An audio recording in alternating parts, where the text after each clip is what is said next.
Okay, let's get this show on the road. Hello, everyone. Hope you're well. Welcome to another edition of. Oh, I didn't want to do that.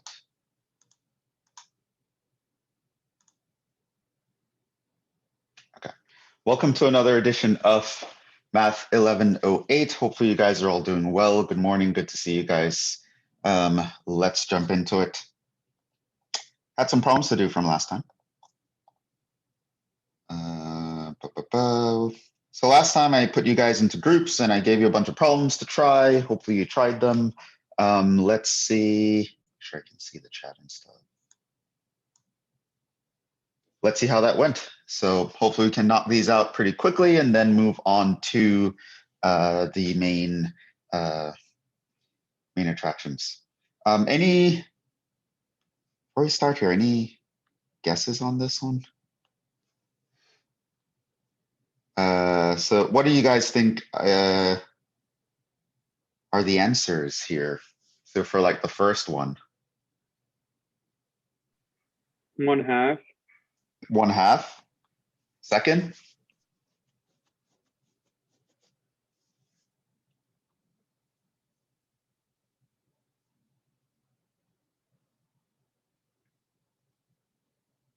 Yeah, just throw out a guess, whatever you guys got. -2. This one, -2. Is that what you said? Oh, for the first one. Oh, you got -2. Okay. The second one.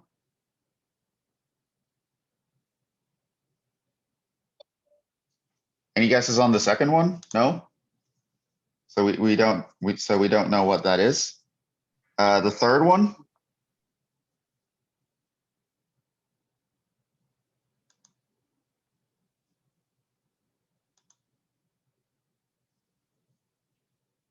No. Fourth. Well, problem 2, but it's the fourth part.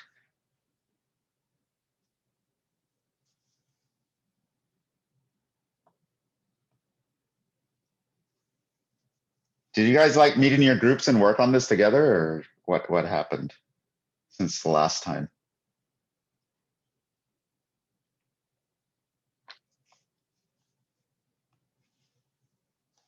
Okay, well, hopefully you guys remember the rules we went over last time, because that's going to be important. So we had some laws of logarithms. We had these 10 rules. First 5 you should have memorized, and then we had the last 5. We also had, from the time before that, some laws of exponents.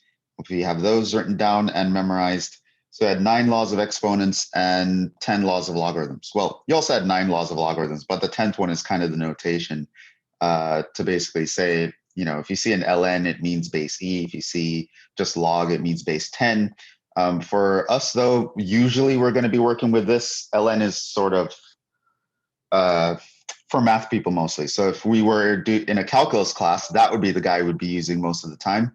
But for us, probably that in some situations, unless we see this guy show up, then we use the other guy. But let's actually just jump into it. So we have guesses for part 1A. I'm not sure if anyone did anything else. Doesn't seem like it. So let's actually just begin. Part 1A. So let us see how these things pan out. So you see something like this. You want to simplify it. So there are tons of ways to do this, as you'll see. When I'm doing some of these problems, I'll probably do them several different ways sometimes, just to show you that you can go about this in many different ways. So here's one way to do this. So we had e to the minus ln of 2. One thing I could do is I can apply a law of exponents that tells me that since I have a -1 times an ln2, I can factor off the -1 power, because we had that rule x to the a raised to the b equals x to the a times b. So I can split the a, b into, you know, x to the a times the b. E to the ln, we have a rule that says those guys can cancel. And so we have a 2 to the minus 1, and so that's a half, right? So what I was using here is that I know that this, if I see something like this, I can change it to something like that, because those are equal. And what I used here, so that's what I applied to get to this second line. And what I applied to get to this line here is if I know I have an exponent and in the power there's a log with the same base, I can essentially just cancel the exponent and the log. This is what rules 8 and 9 were important for, because they tell you that logs cancel exponentials and exponentials cancel logs. Very useful when simplifying or solving equations, etc. And this one is just rewriting. This you just know because x to the minus a is equal to 1 over x to the a. And so I just rewrote that because someone mentioned a half, so I wrote it as a half. But there were tons of ways. So instead of starting with a law of exponents, I could have started with a law of logarithms. So for example, there's a rule that tells us if there's a constant multiplying a logarithm, I can bring it to the top and raise it to the power of the thing being logged. So this is, I can think of as this. And then applying that rule that we mentioned before, you could actually just do that. And so you'd get the 2 to the minus 1, which is, again, a half. So we could have done that. You could have applied another rule, right? Like I said, tons of rules. Remember, a negative power just means 1 over, so I could think of this as 1 over e to the ln of 2. And again, using the rule that ln and e's can cancel when they're right beside each other, I would again get right away 1/2. So whatever way you see first is okay. None of these are inherently better than the other ones. As long as you memorize the rules and you notice how to use one of them, that is good enough. Now, some common mistakes, which is going to be very important moving forward as a general concept. Sometimes we see something like this, and we kind of know the rules. And you see, whenever you kind of know something in math, that's where things get really sketchy. So a lot of times students will see this and they'll know the rule that, oh, you know, the e's and the ln's should cancel each other out. And so they would do something like, oh, I should be able to just cancel these right here, right? And then just I'm left with a -2 or something like that. This is incorrect because you'll notice the rule that we're using, which is this guy. Or if you want to put e's in there, it would be e to the ln is this guy. So you realize that you can cancel an exponential with a log of the same base and just kind of get the thing that was being logged. So kind of knowing this rule is what we could do here. But this is actually incorrect. And the reason it's incorrect is because of the -1 in front of here. Now that is an issue. And why is that an issue? Because you'll notice in the rules that I gave you, there is nothing in front of the logs right here. And the fact that there's nothing in front of the logs is very important. This is why memorizing the formulas exactly is super important. It means that the rule as written cannot be applied to this problem as written, because the problem has something that does not fit with the rule. You see, you want to think of the rules as templates. You should be able to take a rule and fit it right on top of your problem, and nothing should be out of place.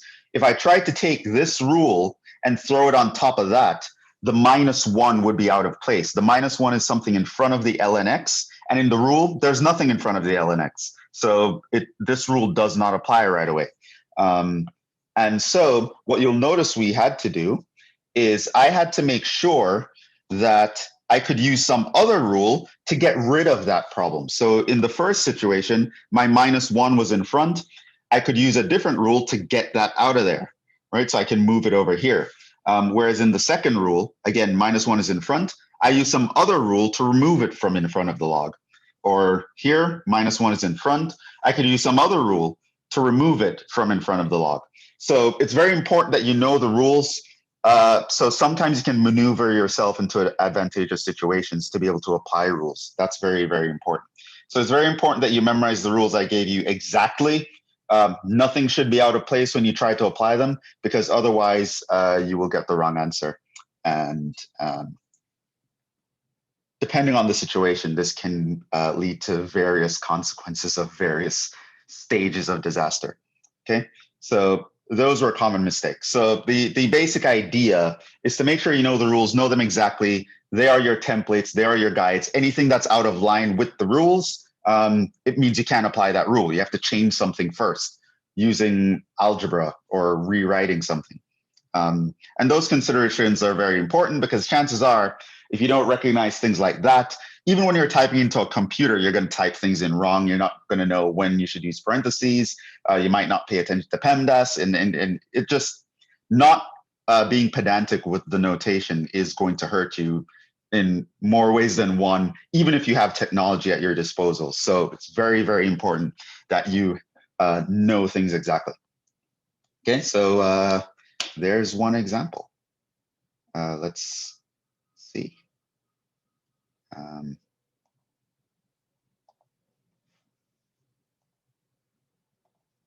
Here's part B. Similar thing here. We just want to know how to apply our rules. Several ways to skin the cat again.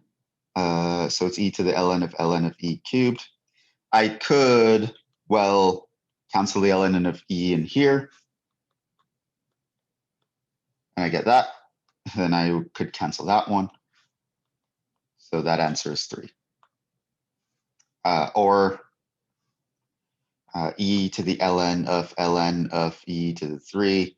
I could have canceled this one. I would be left with ln of e cubed. I can cancel that one.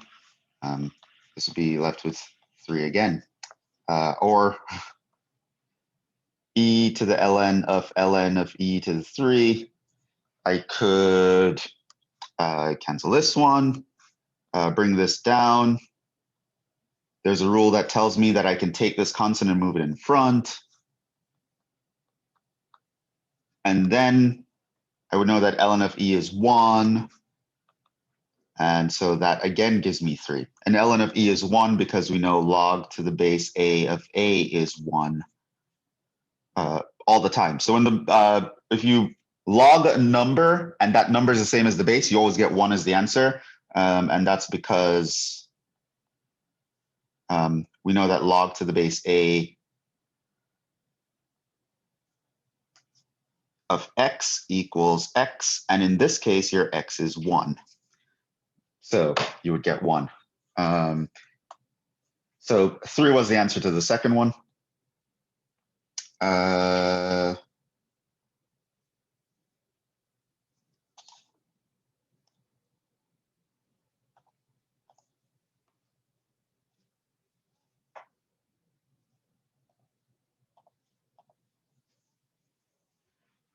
So you see something like this.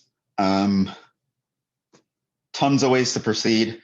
We know that, for example, subtraction in the power means you can divide things of the same base. So for example, you could go like so. In the top, you could cancel the e and the ln to get x squared. In the bottom, you cannot do that because the 5 is in the way.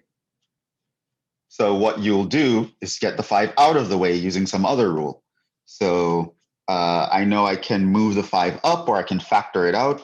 Either way, the 5 is now not in front anymore, and I can cancel that. So that gives me x squared over y to the 5th.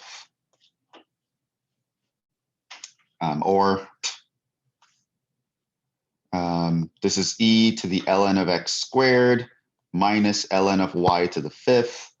I could use a log rule that tells me I can combine those logs into a division, and then I can cancel that way, get the same answer. Right? You should get the same answer no matter what path you choose, as long as you're walking down that path correctly. Could have e to the ln of x squared times e to the minus 5 ln y by using the addition of powers rule. Again, in order to be able to cancel stuff, I need to not have anything in front of the ln. So I can move that up, make that the minus 5th power. Now I can cancel these guys. And so then I'd be left with x squared times y to the minus 5. I know that y to the minus 5 just means 1 over y to the 5. So again, I end up here. You can get there tons of ways.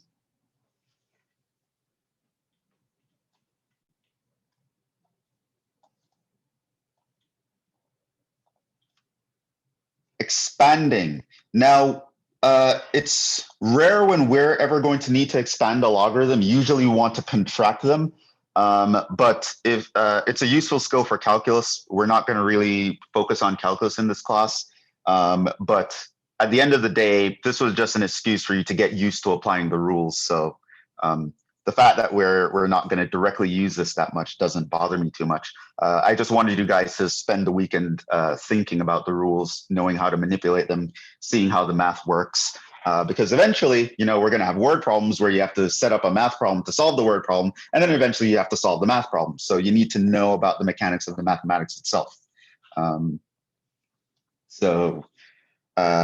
Again, lots of things you can do here, but probably the first thing I would do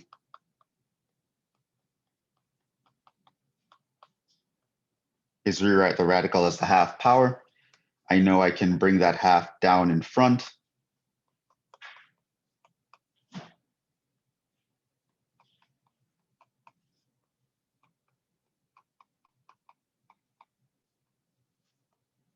And now I want to continue expanding that log. I know there's a rule that says if I can expand the log with a log of a division is just a subtraction of logs. So that is going to be what this turns out into. Now, as written, hopefully you're catching on. This is incorrect. It is a common mistake to... Does anyone see what the mistake is here? Should you have apply a half in front of the second one, which is Right, because you would technically need parentheses here, so that half should be distributed. yeah. Forgetting these. Never forget. Right, so if you don't want to write the parentheses, you would have to write the 1/2 in front of that logarithm right there. Okay. Now, what you could do is now you see here, this guy is a log of a multiplication, which means you can actually turn that into an addition.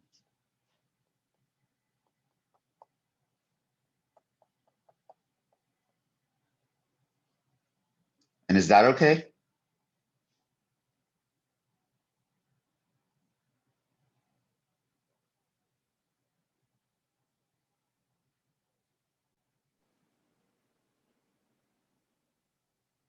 Defina, you want to say something? Oh, I was just thinking about it. 1 minute.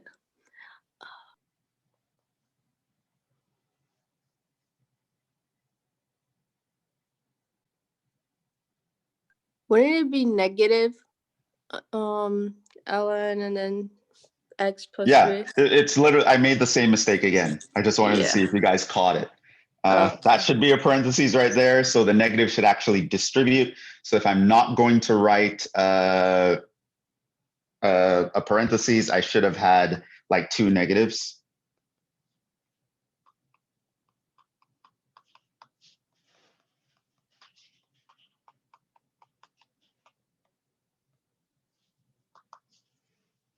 Okay.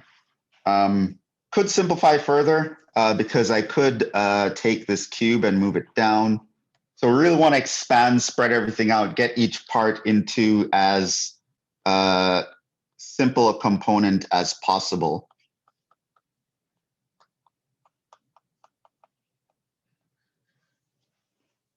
So you could have that. Now, so far, this is correct, but it's not as simple as it could be. Does anyone see something that I could do to further kind of break these guys down?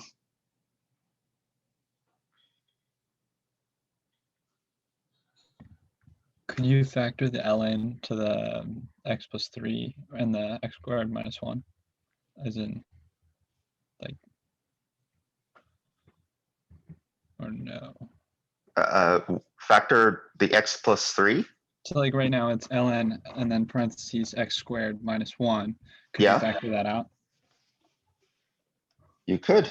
So x squared minus 1 should jump out at you as, you know, it's a difference of squares.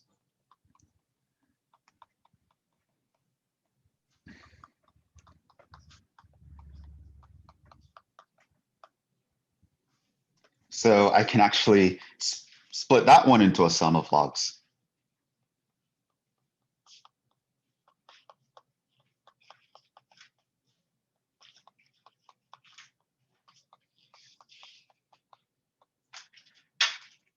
And this one is as simple as possible. Right? I should mention here, common mistake.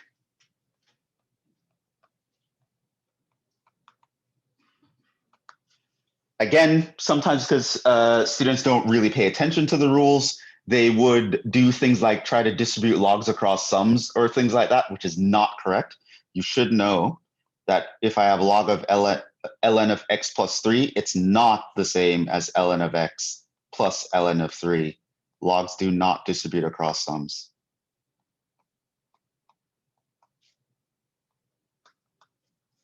But every now and then I see that.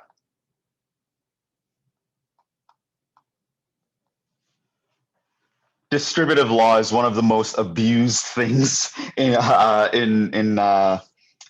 mathematics when it comes to like you know, more the lower level mathematics. It's like people think they can distribute everything. It's not true. There are only a few things. So like they distribute powers, they distribute radicals, they distribute logs. Like not everything distributes, right? So you should just be aware of that. Multiplication distributes over addition. If you're in calculus, limits distribute over sums, derivatives distribute over sums, integrals distribute over sums, but logarithms don't. Exponentials don't. Radicals don't. Powers don't, right? So you should be aware. Again, it's one of those things where you just know when it comes to the math, there are certain rules I need to pay attention to. And you just want to get used to that mindset. Even if you don't care about math, that mindset is super important because even if you're going into business or finance or whatever, the rules get complicated, right? The rules in finance are complicated. The rules in business are complicated. And when you're a business, there are all these rules when it comes to taxes and all this stuff, and it can get very complicated. And you not reading the rules correctly and just kind of knowing stuff and kind of doing stuff kind of according to the rules, you can get into a lot of trouble. So you definitely want to use this opportunity to kind of cultivate that part of you that gets to be a real stickler for the rules.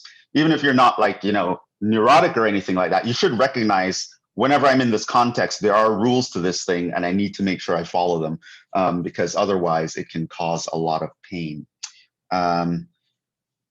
This one is probably going to be more important for us because it's very useful when solving equations where logarithms are involved, which we probably won't do that a lot here, but we will kind of do it sometimes, and you would probably be doing it in a lot of other contexts sometimes too. You need to know how to combine logarithms. Very useful for solving equations. Something like expanding a logarithm is very useful for something like calculus. If you want to do calculus on some function, it's actually better in general to actually have it spread out in as simpler pieces as possible. Whereas technically, if you have something spread out and you want to solve an equation, you want to contract things as much as possible. Think of when you want to solve a quadratic equation. What do? You factor it, right? Because that's a natural thing to do. It's like a general idea. Whenever you want to do an equation, you squeeze things together, you factor them, get them from being spread out. If you want to do something else, some more sophisticated operation, you spread things out. So you both need to know how to spread things out and how to pull things in, because you will need one skill versus the other at various times. So again, tons of ways to do this. We could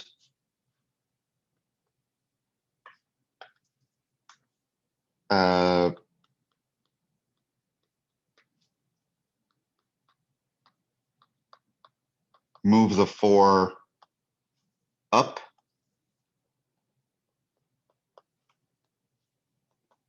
Then I can combine the first 2 logarithms with a division.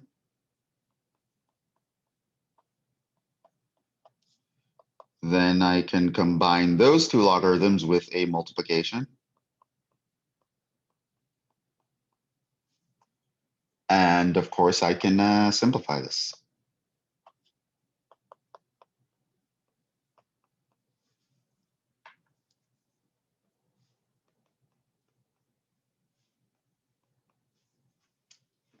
So I can get something like 2 log x.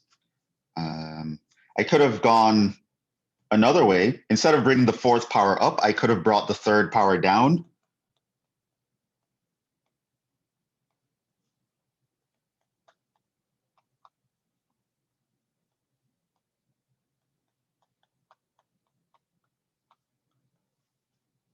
And then you'd realize that, oh, I just have some common things here. Log to the base 2, log to the base 2, log to the base 2. So I have 1 apple minus 3 apples plus 4 apples, right? Leaves me with 2 apples. So lots of ways to do that problem as well. Let's see here. Solve for x, solving equations. It's like A and B are probably the most important ones for us, the simplest kind. In this class, I'm just going to introduce the very basics of financial mathematics. We're not going to get anything too crazy. So we're not going to need to be able to solve equations that are too crazy. But in the future, you might have to, depending on what track you go down. But something like this one, you should know how to solve for sure.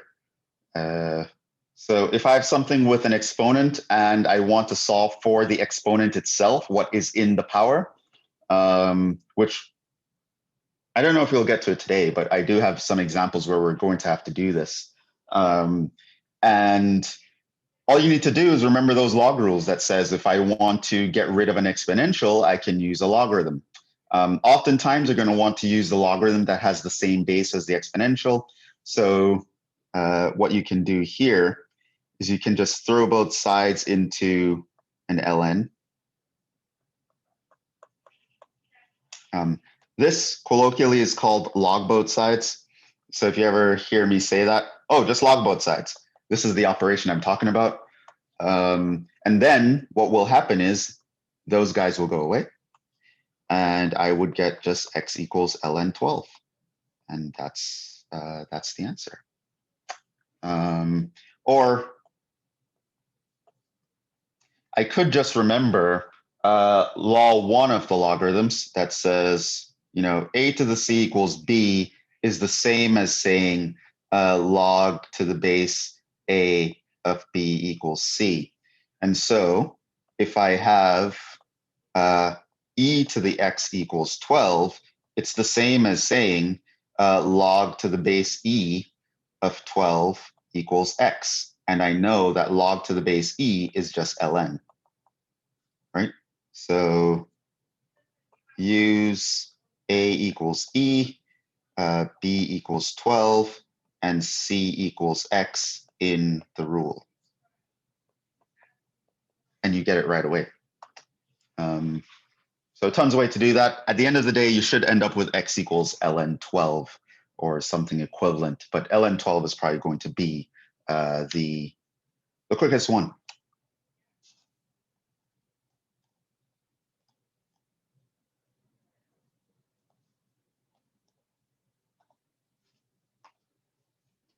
Move some of these down.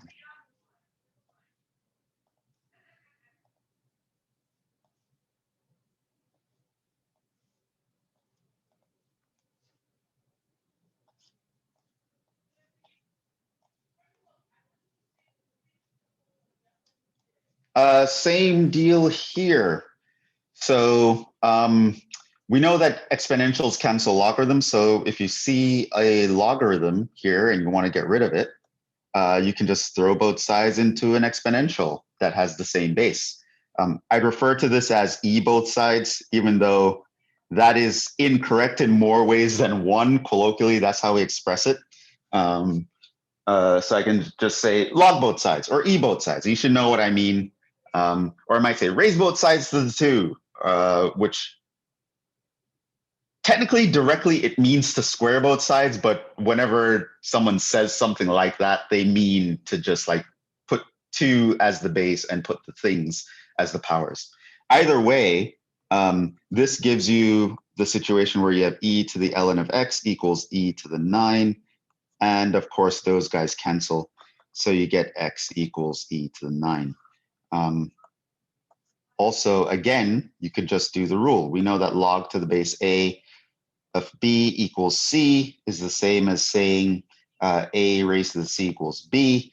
So that means if I see ln of x equals 9, it really means, well, which, let me write that down, which really means log to the base e of x equals 9. You can see that e takes on the role of a, your x takes on the role of b, and your 9 takes on the role of c. So you would get e replacing a, your 9 is replacing c, and your b is replacing x. And you can get it that way as well.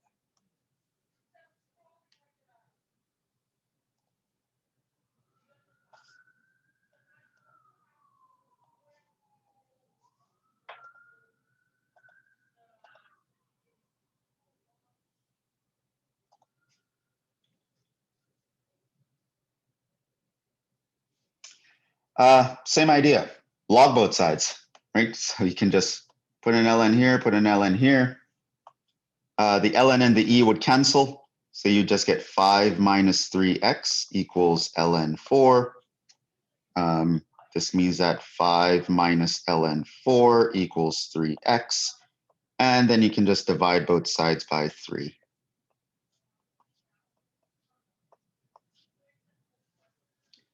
Now, eventually, you guys are going to be able to use calculators and write this as a decimal. But for now, I just wanted you to get used to doing things by hand, just knowing how to manipulate things, how different things work. So for right now, I didn't expect you to actually put that in a calculator or anything. Leaving it like that was fine.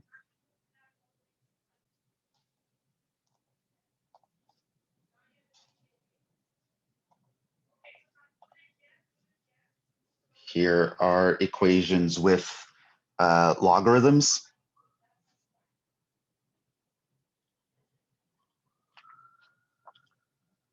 Which, by the way, I didn't tell you guys what the graphs of logarithms look like, but based on the fact that you know logs and exponentials are inverses, you can figure out what the graphs look like.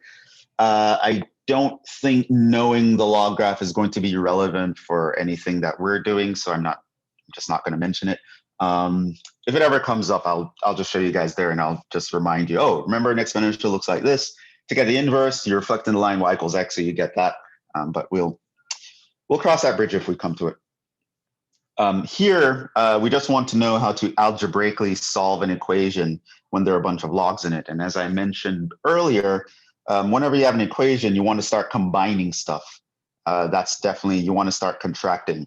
That's the standard strategy, which means if I have ln's spread out all over the place, my first goal would be to combine the ln's together. To facilitate that, what I would want to do is move all the ln's to one side so I can start combining them. Now I'd be able to use that rule. I know ln of a sum is just a sum of ln's is just ln of the product. Now I'm in a situation where I have log of something equals 2, and the thing I want to solve for is inside the log. How do I get rid of the log? Exponentiate, of course, e both sides. So on this side, that gets canceled. And on this side, I have an e squared. So now my logs and exponentials are gone. Yes, I have an e squared, but that's just a number. Remember, e is a constant. Does anyone see how I would continue here?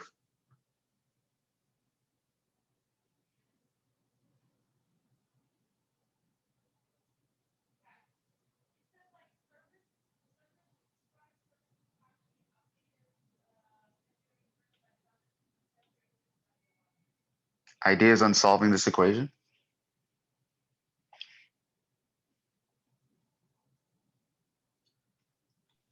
Maybe distributing or dividing the 2x by +1 on the left to both sides. Dividing by what? 2x + 1.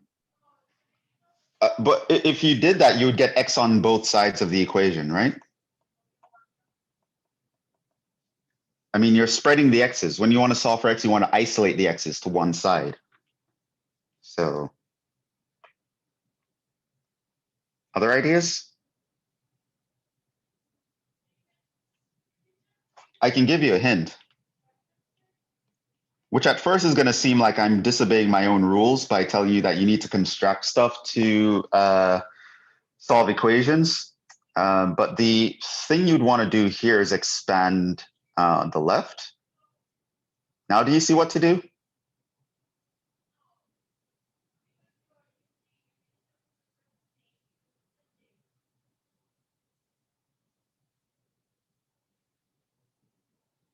Ideas? Anyone want to throw out a guess?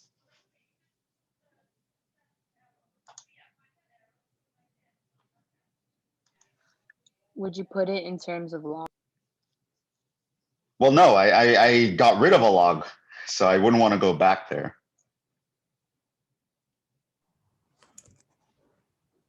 Maybe I'll ask a different. Yeah, Sijing? Distribute, Maybe. shit. Yeah, I guess may like the left part, the whole group of left parts become a square, and then both sides just radical and get I don't know. How would you write the left side as a square? Because you would take the radical and square it, I suppose. Yeah. No. Maybe I'll ask this. What kind of equation is this? If you had to put this equation in a category. Quadratic. It's a quadratic. Okay, so what are the strategies for solving quadratics? Wouldn't you subtract e to the square on both sides and then get 0 and then Right. factor it if it's possible? I Right, don't know. and the factoring is a contracting that I spoke about. So remember, when you're solving equations, you always want to like try to contract things. However, sometimes temporarily in the interim, you want to expand stuff so you can regroup them and then contract again. Because the E was over here by itself, I needed to move them to the other side and get everyone grouped together. And in order to do that, I have to have a strategy. So I need to recognize that, hey, this kind of looks like a quadratic. And so let's first treat it like a quadratic, spread it out, and then try to factor.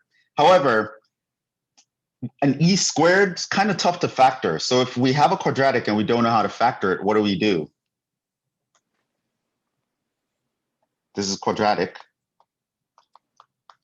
Would try to factor. That would be the first thing you'd think. But can't. So, right, so that's the first thing you would think. That doesn't work out. What do? Quadratic formula. Quadratic formula, right? So remember, hopefully you remember, if you have ax squared plus bx plus c equals 0, then that means your x is minus b plus or minus the square root b squared minus 4ac all over 2a. And here, you'll notice that your a equals 2, your b equals 1, and your c equals minus e squared. So I would just apply the quadratic formula. So x is minus b plus or minus square root of b squared minus 4ac, which is going to make that an 8, all over 2a. And of course, here, you would want to check this. It should be obvious that -1 minus the radical of 1 plus 8e squared over 4 is negative, which is a problem. So that ln of x would be undefined here.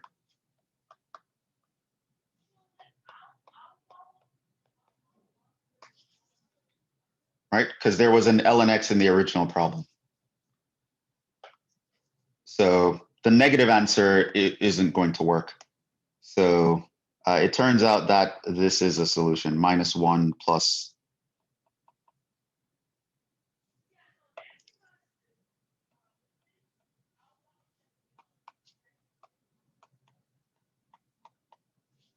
That guy checks out.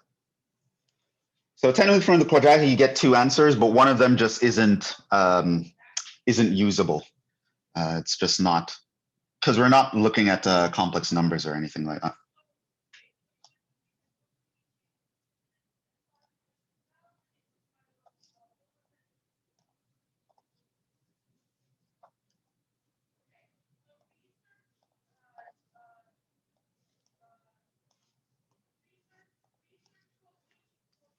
Same thing here, a bunch of logs, combining them is what I'd want to do.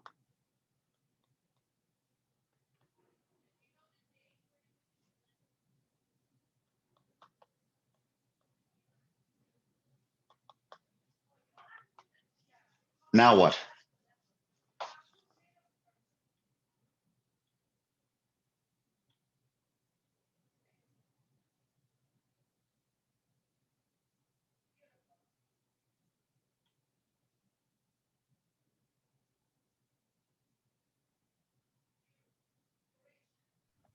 Would you distribute the x across x minus 3? Sure.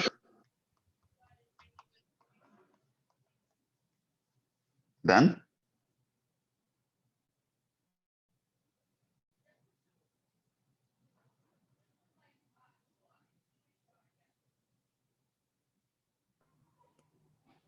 The left part become the e power sub log x squared minus 3x. Why e?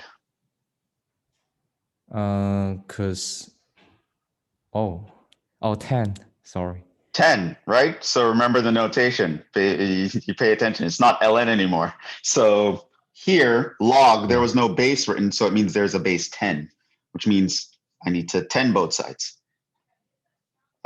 So here, this would become x squared minus 3x equals 10 to the 1.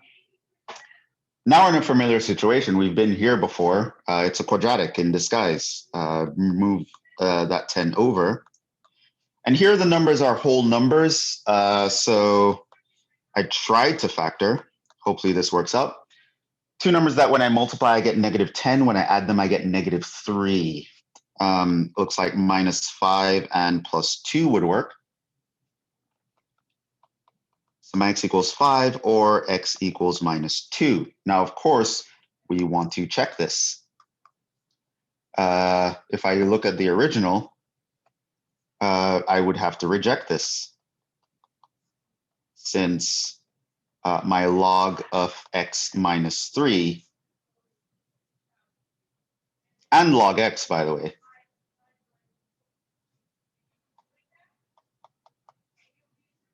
are undefined. Whereas if I try the 5, my left-hand side would become log x, which is log 5, plus log of 5 minus 3. So that would be equal to log 5 plus log 2. This is log of 5 times 2. This is log of 10. And that's just 1. And if I look at the equation, there is a 1 on the other side. So that's equal to the right-hand side. And that checks. So x equals 5 is the solution.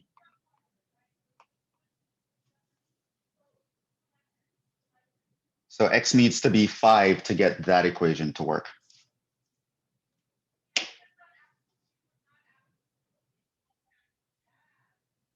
Look at this one.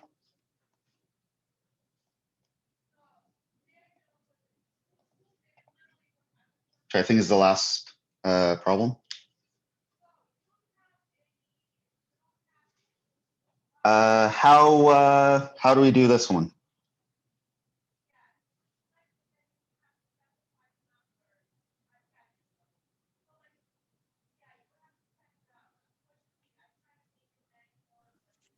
Both sides by log base 2.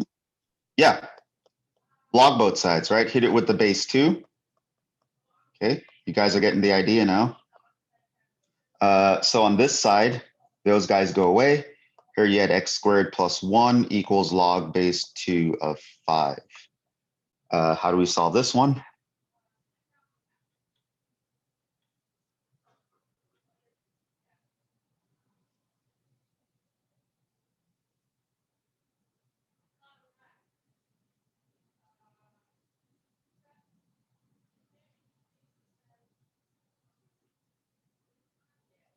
Maybe I should ask, what is log base 2 of 5?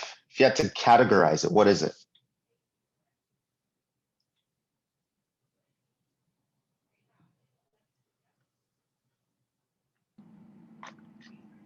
Doesn't it mean like 5 to the second power? That's like a guess. Like I Is am it a not decimal? 100% sure. Right, it's just a number. It doesn't mean 5 to the second power. Remember, Yeah. log to the base 2 of 5 is the power you would have to raise 2 to in order to get 5, right? So if you had 2 to the x equals 5, then that x would be log to the base 2 of Yeah. 5. The important thing is it's a number, it's a constant, right? Yeah.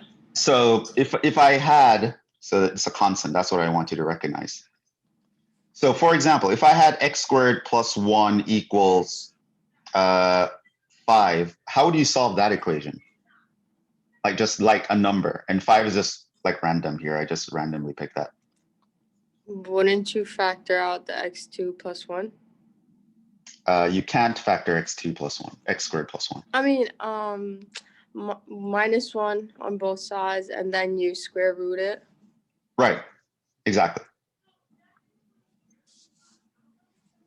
So the strategy here is to subtract 1 from both sides. So this is log to the base 2 of 5 and minus 1. And then you take square roots, right? So your x would be equal to plus or minus the square root log to the base 2 of 5 minus 1. Now, the plus or the minus is fine here because I'm squaring the x. So if it's a negative, it really doesn't matter. So both okay, since x squared is in original. So you might also want to worry about, is this okay? Now, why would you worry about that? Remember, square roots don't work when the things underneath is negative, right? So this would be undefined if log base 2 of 5 minus 1 is negative. Now, of course, for you guys, you could just check in your calculators whether or not that's negative. However, it is positive, and we can know that without a calculator because notice, but we're okay since 5 log to the base 2 of 5, that's definitely bigger than log to the base 2 of 4, right? The power I have to raise 2 to in order to get 5 has to be larger than the power I have to raise 2 to in order to get 4, right? Because if I raise 2 to a smaller power, I would get a smaller number. So that's definitely bigger than that. And log to the base 2 of 4 is 2. So log to the base 2 of 5 is definitely something that's bigger than 2. It's 2 point something, right? So if I have log to the base 2 of 5 and then I subtract 1, it's going to be bigger than 2 subtract 1, which means it's bigger than 1. So log to the base 2 of 5 is something, it's a number that's larger than 1, and so it's positive. And so this radical is okay.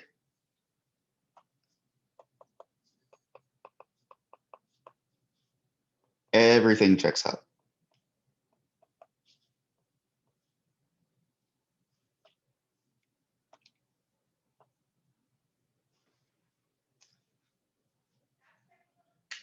And that's that.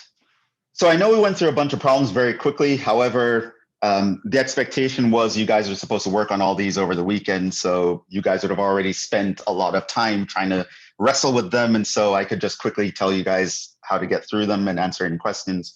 Yeah. So as I mentioned, in general, problems like these by hand we're not necessarily going to solve. However, there are certain skills and ways of looking at things that I wanted you guys to build by knowing about, okay, here are the rules. How can I make sure that they apply to my situation? How can I tweak my situation so that these rules apply to it? What are some ways I want to think about mathematical operations?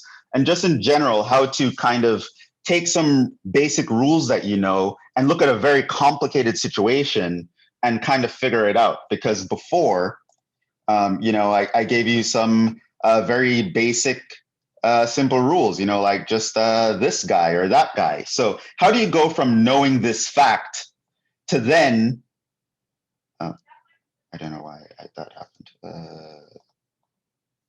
How do you go from knowing this fact to then looking at something like this and being able to solve for X, or looking at something like this and being able to solve for X, or any of that, right?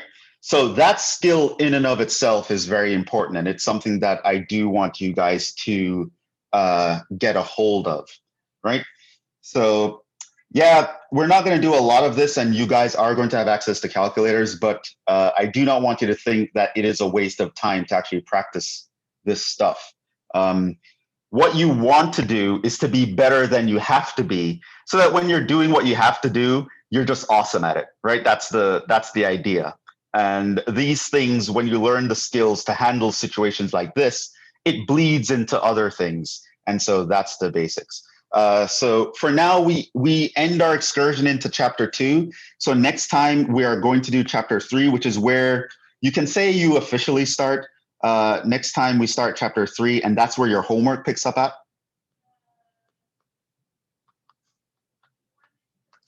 Homework starts at chapter 3.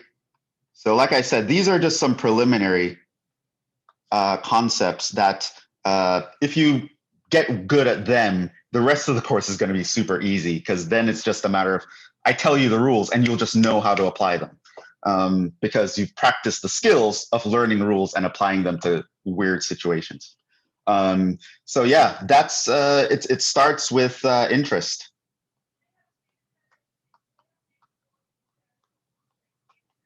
So chapter 3 is about financial mathematics, and we're going to start talking about simple interest, compounded continuously interest, APR, APY. Then we'll move on to amortization, sinking funds, things of that sort. But yeah, that's where we're going, and that's where we start tomorrow. Exciting stuff. So that's it for today. So thank you for your attention. Hopefully you guys got something out of that, and I will see you guys tomorrow. My next class is right now, so I will let you guys go. See you in the next one. Ciao.